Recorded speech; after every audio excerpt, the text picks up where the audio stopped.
Okay, so this is the continuation of our topic no regarding on service business. So di ba nung nakaraan or yung first video natin, nag-journalize lang tayo ng transaction. So dito naman sa ating Excel, papakita ko naman din sa inyo yung complete na ating cycle na ating service business, which is from step 3 or yung i-post natin yung ating mga journal entries sa ating general ledger and hanggang sa post closing trial balance or yung ating step 9, no? So kung makikita nyo dito guys sa ating screen, same lang siya doon sa insend ko sa inyong PPT or yung ginawa ko ng recorded video doon sa una nating video. So generalize ko rin siya dito sa ating general journal para makita nyo rin siya sa isang document lang. So yan siya guys, from yan January 1 hanggang January 31. Tapos binalance ko na rin sila para syempre makita natin kung tama ba yung mga amounts ng debits and credits natin. So yan. So balance naman siya, no. 412,250. Okay. So same lang sila guys, check nyo na lang din. Ito pala Excel guys, naipadala ko na rin siya doon sa ating Google Drive, di ba? So check niyo na lang doon kung kung meron kayong free time para ma-review nyo rin siya minsan. Okay, so next na tayo sa general ledger. So di ba ginawa natin doon sa merchandising, after natin journalize, pinost natin sa ating general ledger. So same process lang naman sila dito. Bali ito dito sa may asset section natin, makita natin dito yung cash, accounts receivable, yan, office furniture, office equipment, diba? So yung mga amount na to is makita natin yan sa ating general journal. Yan, for example itong date 1, meron na debit na 150,000 pesos sa ating cash account, no? So kung titignan natin sa ating general journal, ito siya, di ba? Nag-invest daw si owner sa entity, no? So 150,000 naka-debit. So next natin yung January 7. So check lang natin isa-isa para mas masundan niyo siya. January 7, 15,000. Ito siya. 15,000 pesos. Naka-debit yung cash. Di ba kapag dinebit natin yung cash, ibig sabihin nag-increase yung cash account, hindi ba? Tapos kapag credit naman natin siya, nag-decrease yung ating cash account. January 15, nag-debit tayo ng worth 7,000 pesos. So ito siya, 7,000 pesos. Tapos January 21, nag-debit daw tayo ng 12,000. 21, ito 12,000 yung cash, yung ating cash sale, cash basis ng services rendered. Yan. Tapos nung January 25, 6,000 naman yung naka-debit. So ito siya guys. Okay, so kompleto yung ating debit, no, debit side na ating cash account. Sa ating credit side naman, January 3, may na-credit na 7,500. Yun, nung nagbayad daw siya ng rent, monthly rent. January 5, nag-credit daw siya ng 26,000. January 5, so ito siya, nag-acquired siya ng office furniture. January 11, 27,500. January 11, ito siya, cash 27,500. Okay. Tapos January 13, 9,500. Ito siya guys, naka-credit. Tapos January 19, 32,500. 32,500. Ito, yun, naka-credit. Tapos January 27, 4,000. Yun, naka-credit. Tapos January 29, 2,250. 2,250, tsaka January 30, 2,500, tsaka 10,000 sa ating January 31. So 2,250, 2,500 na credit, tsaka yung withdrawal ni owner na 10,000. Okay, so kompleto siya guys, no? So after nyo may post lahat nung journal entry about cash, cash account, ito total nyo ngayon yung credit side niya, and then yung debit side, and then pag nakuha nyo na yung sum nilang dalawa, papag-deduct nyo ngayon sila, no? Or papag-minus nyo silang dalawa para makuha nyo yung kanyang balance. So yung balance natin dito is normal, no? Kasi yung normal balance natin cash account is debit side, so normal lang siya kasi may 68,250 na naka-debit doon sa ating balance ng cash account. So same lang din naman dito sa ating accounts receivable, no? Basta kapag kung ano yung naka-record doon sa ating general journal, kung naka-debit doon yung ating accounts receivable, dapat ganun din yung magre-reflect dito sa ating general ledger, no? So same lang yan guys, basta check nyo na lang siya. And then after nga nun, kailangan kunin yung mga balances nila, kasi yung next step na natin dito is yung trial balance, no? So yan, kompleto to guys, no? Asset section, liability section, equity section, income section, tsaka expenses, no, section. So yan, kompleto yan. Yun. Okay, so proceed na tayo sa ating trial balance, o yung ating step 4, di ba? Trial balance, preparation of a trial balance. So yung ito na yung magiging trial balance natin for January 31, 2021. So check natin if nailagay ba natin siya dito lahat, no? So yung cash balance daw natin as of January 31 or at month end, no, 68,250. So ito siya guys, no, cash balance 68,250. Yung accounts receivable naman 22,000. Office furniture 34,000. Office furniture, no, 34,000. Then office equipment 94,500. Office equipment 94,500. And then accounts payable 61,500. Accounts payable 61,500. Tapos Tria Capital, so yung equity ni owner, Tria Capital 150,000.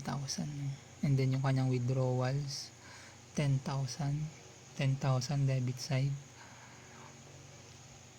Next is yung ating consulting revenues or yung ating income account, no, income account 62,000 credit side. May balance na 62,000 sa credit. And then salaries expense 32,500 debit. Salaries expense 32,500 debit. And then 7,500 sa ating rent expense and 4,750 sa ating utilities expense. So same lang sila guys, no? So after natin ma-plot yan guys sa ating trial balance, ito total natin ngayon yung ating debits and credits, no? So sabi ko nga yung purpose ng trial balance is to determine, no, if the debits and credits are equal, di ba? Kasi kapag hindi siya equal, syempre may mali na doon, no? It's either mali yung ating pag-journalize or mali yung ating pagpo-post. So kapag mayroong mali sa ating trial balance, pwede mong i-check ulit yung journal entry mo kung tama ba yung mga amount na nailagay mo, or tama ba yung pagkaka-journalize mo, no? Kasi baka yung dapat na naka-debit is na i-credit mo siya, no? Or vice versa, ganun. So dito balance siya, no? May totals yung debit and credit natin na 273,500.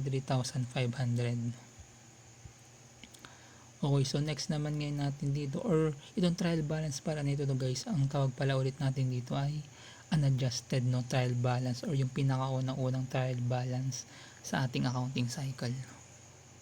So next na natin yung ating step 5, preparation of a worksheet including adjusting entries, no?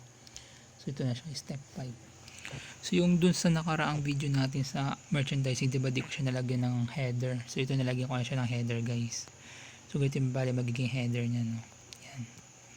Evelyn Tria, System Consultant, Worksheet for the month ended January 31, 2021. So yun. Okay, so sa ating unadjusted trial balance, no?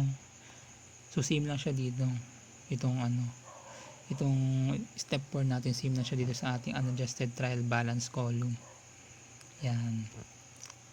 273,500, no? So pagka ito kasi pinakauna-unang ginagawa dito sa worksheet, guys, no? Ipa-plot muna natin itong unadjusted trial balance, and then after nun, yung mga adjustments, no? So need natin i-reflect or need natin ilagay yung mga adjustments sa ating yung mga amount na adjustments sa ating adjustments column, no? Bali ang sequence niyan kasi, guys, unadjusted trial balance, and then adjustments, and then adjusted trial balance, income statement, tsaka balance sheets. Bali balance sheet yung pinaka huling-huli yung pre-prepare sa ating worksheet, no? So after natin ma-plot yung ating unadjusted trial balance, syempre totals mo siya, and then tingin ka ngayon sa mga adjustments, no? Adjustments na. So yung ating adjustments dito sa transaction na to is ito. Meron tayo ditong dalawang adjustments, no? Letter A, adjustments. Depreciation of office furniture and office equipment during the month was 250 pesos and 1,250 respectively, no? So bali given na siya, given na yung amount ng ating depreciation. Journal entry, debit depreciation expense office furniture 250 pesos, and credit accumulated depreciation office furniture 250 pesos. To record monthly depreciation of office furniture. So dito, guys, dalawa yung magiging entry natin kasi dalawa, no, yung ating asset na dinepreciate, no. So yung office furniture and then yung office equipment. Pero pwede naman siyang pagsamahin, bali magiging compound entry siya, no. Pero basta meron lang siya nakalagay na ganito, specific name, no, katulad nito may office furniture siya, di ba? So kapag hindi mo kasi yan nilagay na office furniture, parang magiging hindi na siya useful, di ba? Parang medyo confusing na siya, di ba? Saan related yung depreciation na yun? Parang ganun yung magiging question dito. Okay.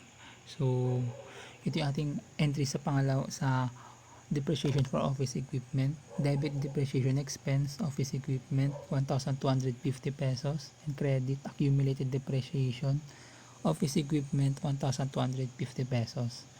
To record monthly depreciation of office equipment. So next nating adjusting entry is accrued salaries for employees during the month was 5,000. So sabi nga natin yung accrued, no, kapag sinabi natin accrued expense or accrued, no, salaries, meaning na incurred na or nakapag-render na si employee ng kanyang services kay business, no. So kapag ganun, guys, magre-recognize tayo ng expense, no, kasi na-incurred na yung expense, and then dahil unpaid siya, or yun kasi yung meaning ng ating accrued expense, no, it is already incurred but unpaid. So meaning na unpaid, hindi pa siya bayad, kaya magre-recognize tayo ng liability, no. So yung ginamit nating account title dito is debit salaries expense 5,000 pesos, and credit salaries payable, no, 5,000 pesos to record accrued salaries during the month. So yung sa adjusting entries, guys, bali i-separate video ko na lang siya, no. Bali doon tayo magfo-focus sa mga adjusting entries tsaka reversing entries kasi magka-connected kasi yung dalawang yun, eh. Bali gawin ko na lang ng separate video, tsaka yun yung magiging nating last topic na dito sa ating tutorials. Ingin ng aso. Okay, so dito, guys, no, tinotal ko yung ating debit side and credit side para makita kung balance sila, no, balance. So balance naman siya. So after nyong makuha yung mga amount ng adjustments dito sa ating worksheet, ipa-plot nyo ngayon sila ngayon isa-isa dito sa ating adjustment column, tulad nito, or dito magsimula tayo dito. sa ating adjustment letter A, no. So nag-debit tayo ng depreciation expense ng office furniture ng 250. So di ba ang normal balance nga na expense is debit, di ba? So tumaas yung ating expense kaya dinebit natin siya. So 250, ito siya. Ito, no? So naka-debit siya. Naka-debit yan. Di ba naka-debit? Then accumulated depreciation. So ang normal balance po ng ating accumulated depreciation is credit kasi isa siyang contra, no, contra account, or specifically contra asset siya, no, contra PPE, no, accumulated depreciation. So nag-credit tayo ng accumulated depreciation office equipment 250 pesos. Ito siya guys, yun, 250. So kapag sabi ko nga, diba, dun sa ating unang video sa merchandising, kapag bagong account pa lang siya, bali nasa baba siya ng mga existing account na, diba? So katulad nito, no, bagong account na kasi itong depreciation expense at saka accumulated depreciation. So bali binaba natin siya, no.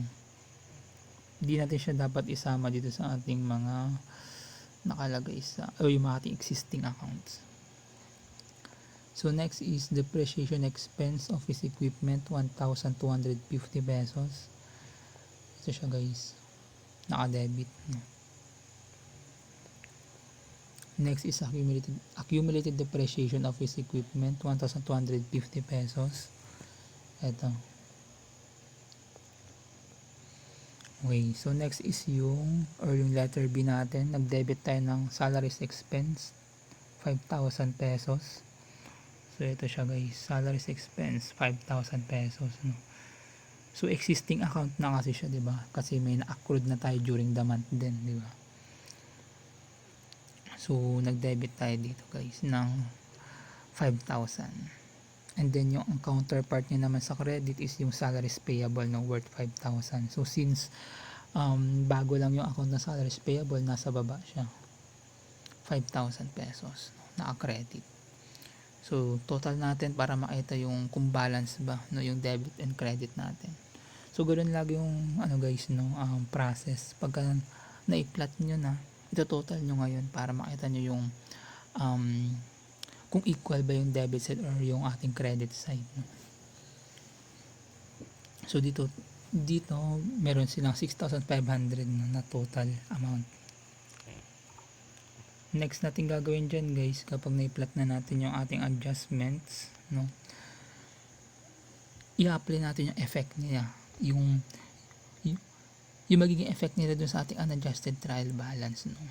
So bali, since yung ating cash, magsimula tayo sa ating cash, no, since yung ating cash is wala naman tayong adjustment sa kanya, diba? So still 68,250 yung kanyang amount. Ganoon din sa ating accounts receivable, office furniture, and office equipment, no, sa ating debit side. So same lang sila dito, parang in copy lang natin sila. Sa ating accounts payable din, same lang. Sa ating TRIA capital, same lang din. Sa ating TRIA withdrawal, same lang din, bali walang adjustments. Tapos sa ating consulting revenues, same lang din, maliban sa ating salaries expense, no, kasi yung salaries expense natin meron tayong adjustments. So bali dito may existing amount na siya na debit, existing amount na 32,500. Tapos sa adjustments nagkaroon siya ng 5,000, no, na debit. Bali i-add natin siya pag ganyan guys, no, i-add natin siya pag parehong side siya, debit side. Kasi diba dito meron na siyang amount na 32,500, tapos nag-increase pa siya nung nagkaroon tayo ng adjustments. So bali i-apply natin yung increase na yun dito sa ating adjusted trial balance.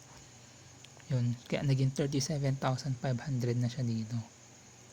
Pero pag naka-credit siya dito guys, bali i-minus natin itong 32,500 dito sa ating 5,000, no, pag naka-credit. Pero dito kasi nadagdagan siya, diba? Bali nagkaroon tayo ng 37,500 sa ating unadjusted trial balance, no, relating to salaries expense. rent expense natin wala naman siyang adjustments, kaya same 7,500 lang siya. Ganun din sa ating utilities expense, no? Then after yung yan, bali tapos na yung ating mga existing account. Then sumunod naman yung ating mga bagong account, no? So ipa-plot lang natin siya dito isa-isa, or parang ipo-forward lang natin o kakopy lang natin siya. Depreciation expense, office furniture, naka-debit siya sa ating adjustments, no? So bali naka-debit siya dito. Naka-credit naman yung depreciation, accumulated depreciation for office equipment. So ganun din sa iba, no? Yun. So after nyong may apply yung adjustments, no, bali makapag-prepare na kayo ng adjusted trial balance. So after nyo makapag-prepare ng adjusted trial balance, total nyo ulit yung ating debit side and credit side para makita nyo kung equal ba sila, no? So dito equal naman siya, no? 280,000 pesos. Okay, so bali ang next na ngayon natin gagawin dito guys is yung income statement naman tayo. Okay, so ano nga ba yung mga included accounts dito sa ating income statement? Syempre yung mga nominal accounts lang, di ba? So ano na ulit yung mga nominal accounts na yun? Di ba yun yung expenses, no? Expenses account and income accounts, di ba? So dito sa ating service business, ang ating income account is only consulting revenues, di ba? Ito lang yung kanyang income account, no? So bali nag-start tayo sa 62,000, no? Consulting revenues, ito siya, 62,000.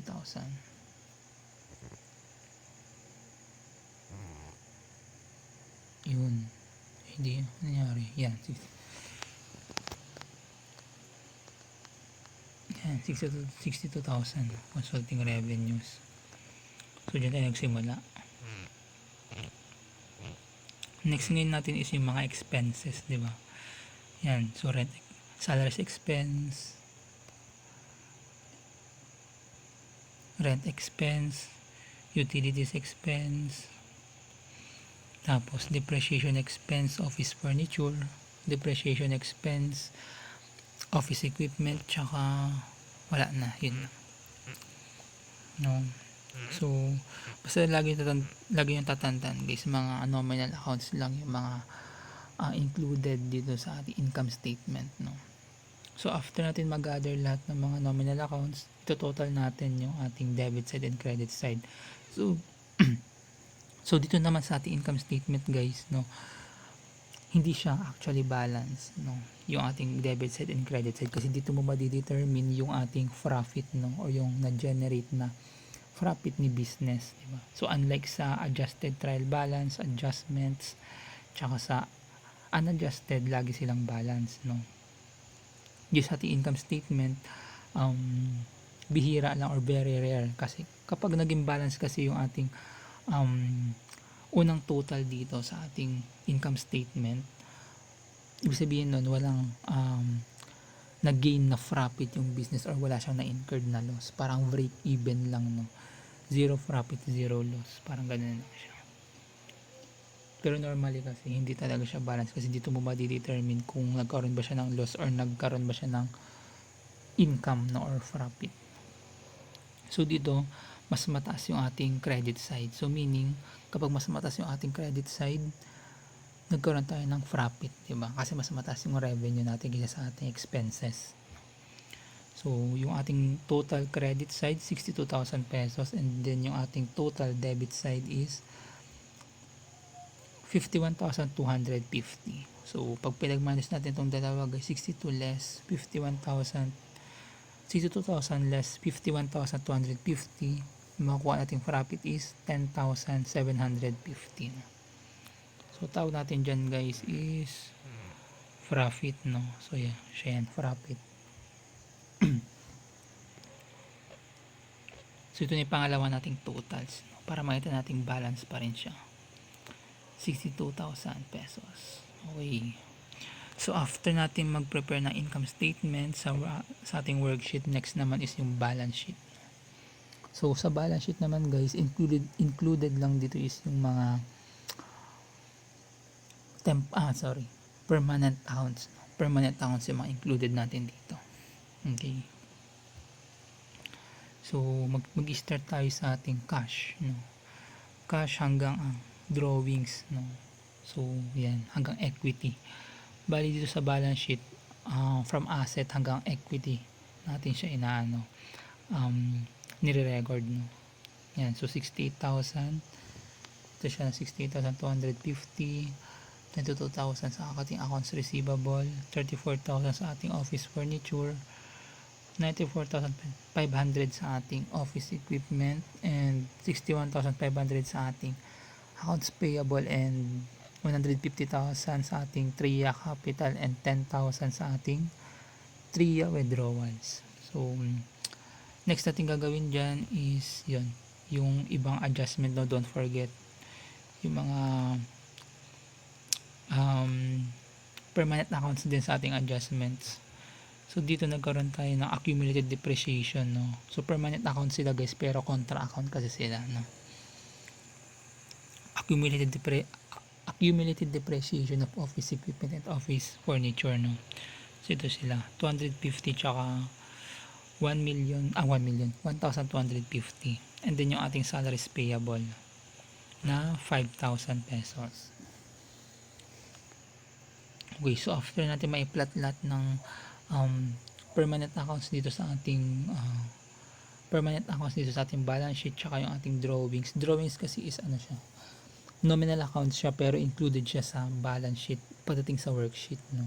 Hindi siya kasama sa income statement. Sa balance sheet mo talaga siya makikita, pero sa financial position wala na kasi itong drawings na to, kasi na-close na natin siya sa ating capital, no? Okay, so after natin makuha or ma-plot lahat ng mga permanent accounts and drawing accounts sa ating balance sheet, total ngayon, first total ngayon natin sila. So usually din hindi sila balance, no? Kasi yun nga, pag hindi kasi balance yung ating income statement tsaka balance sheet, yung kung ilan yung difference na yun yung ating magiging profit, no? So bali dito sa ating income statement, di ba nagkaroon ng difference na 10,750, which is yung profit, kasi nga mas mataas yung ating revenue kaysa sa ating expenses. So dito naman mas mataas yung ating asset, no? Or yung ating debit column kaysa sa ating credit column.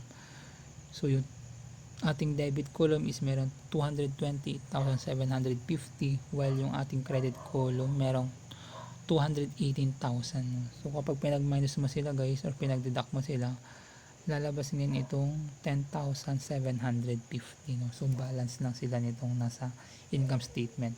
Dapat ito guys always balance to, no? Diyan mo kasi madidetermine na tama lahat yung, or balance yung or tama yung account ng nasa income statement mo tsaka na nasa balance sheet. So kapag nagkaroon ng income guys, yung profit naka-debit, no, sa income statement, yung profit naka-debit sa income statement kapag nagkaroon ng profit yung business. Sa balance sheet naman, kapag nagkaroon ng profit, naka-debit, no, yung amount na yun, ay naka-credit yung amount na yun. So parang kasalungat lang siya na nasa income statement.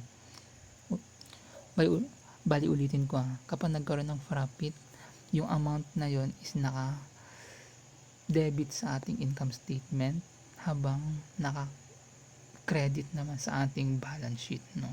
Kasi mas mataas yung ating debit side kaysa sa ating credit side, no, sa ating balance sheet. Okay, so after nun, total ulit natin sila para makita kung balance.